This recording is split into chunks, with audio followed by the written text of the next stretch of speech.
మిమ్మల్ని ఇప్పుడు నేను లైవ్ లో ప్రత్యక్షంగా చూస్తున్నాను.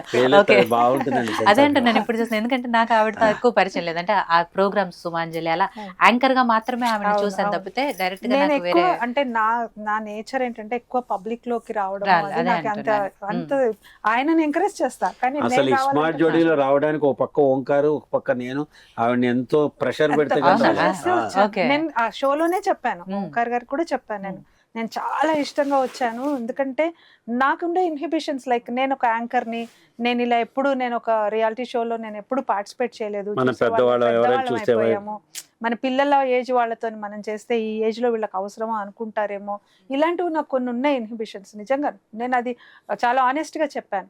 కానీ ఒక్కసారి అక్కడికి వెళ్ళిన తర్వాత నాకు ప్లస్ పాయింట్ ఏంటంటే, ఒకటి వాళ్ళ ప్రొడక్షన్ అండి, ఎక్సలెంట్ ప్రొడక్షన్. అది నేను దాని గురించి చెప్తాను. మా ఇద్దరికి ఏమైందంటే మేము 24/7 కలిసే ఉంటాం. మా బిజినెస్ ఒకటే, మా దీన్ని జాబ్ ఒకటే, నేచర్ ఆఫ్ జాబ్. ఇద్దరము ట్రైనర్స్ గా విపరీతంగా మేము కలిసే సెషన్స్ తీసుకుంటాము, మేము కలిసి వీడియోస్ చేస్తాము మా ఆఫీస్లో. అట్లా సరే మొత్తానికి అంతా ఒకలాగే ఉంటాం. అయితే ప్రతి చోట ఏమవుతుంది, ఈ ప్రాజెక్ట్ ఎలా చేయాలి, ఇక్కడ బిజినెస్ ఏంటి, అక్కడ డబ్బులు వచ్చాయా, ఈ చెక్ వచ్చిందా, ఇవే సరిపోతాయి. స్మార్ట్ జోడీకి వెళ్ళినప్పుడు ఏమైందంటే మాకు ఒక హాలిడే లాగా అక్కడికి వెళ్ళాం, కానీ టాస్క్ ఎలా ఆడాలి, పర్సనల్ స్పేస్ వచ్చింది. అండ్ వీ హ్యాడ్ ఫన్ అమ్మ. చిన్నపిల్లలు వాళ్ళందరూ కూడా చాలా బాగా కలిసిపోయారు మాతో. తల్లిదండ్రులు చెప్పారు నాకు, మీ రెస్పెక్ట్ ఎక్కడ తగ్గనివ్వను, మిమ్మల్ని నేను పువ్వులో పెట్టి చూసుకుంటానన్నారు.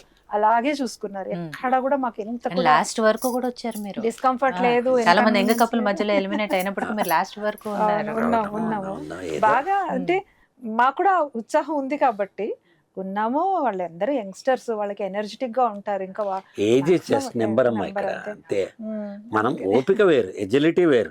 మీరు పరిగెత్తినంత స్పీడ్ గా నేను పరిగెత్తకపోవచ్చు, మీరు ఆలోచించేంత క్విక్ గా నేను కొంచెం రిఫ్లెక్స్ యాక్షన్స్ తగ్గుతాయి యాజ్ యు ఆర్ ఏజింగ్. మనం ఏదో ఇంకా నేను చిన్నాండి అని చెప్పుకోవడం కూడా పిచ్చి భ్రమలు. నేను ఫస్ట్ ఎపిసోడ్ లోనే చెప్పాను, అందుకని అక్కడ వెడ్డింగ్ ఎపిసోడ్, వెడ్డింగ్ థీమ్ అన్నారు, బాగుంది. కానీ నాకే చాలా ఎంబారసింగ్ అనిపించింది అలా రెడీ అవ్వడం. నేను అయితే ఇది మాది షష్టి పూర్తి అంటే నేను ఒప్పుకుంటాను, ఇది షష్టి పూర్తి మాది, అలా అయితేనే ఒప్పుకుంటా. అలాగే అమ్మ, అలాగే తల్లి, వాళ్ళు పాపం ఓంకార్, అశ్విన్ అండ్ కళ్యాణ్ ముగ్గురు బ్రదర్స్ కూడా వెరీ ఫ్రెండ్లీ. అండ్ మేము ఏది అడిగితే నాకైతే నిజంగా నన్ను చాలా కంఫర్ట్ జోన్ లో పెట్టారు. సో నేను I have enjoyed a lot show.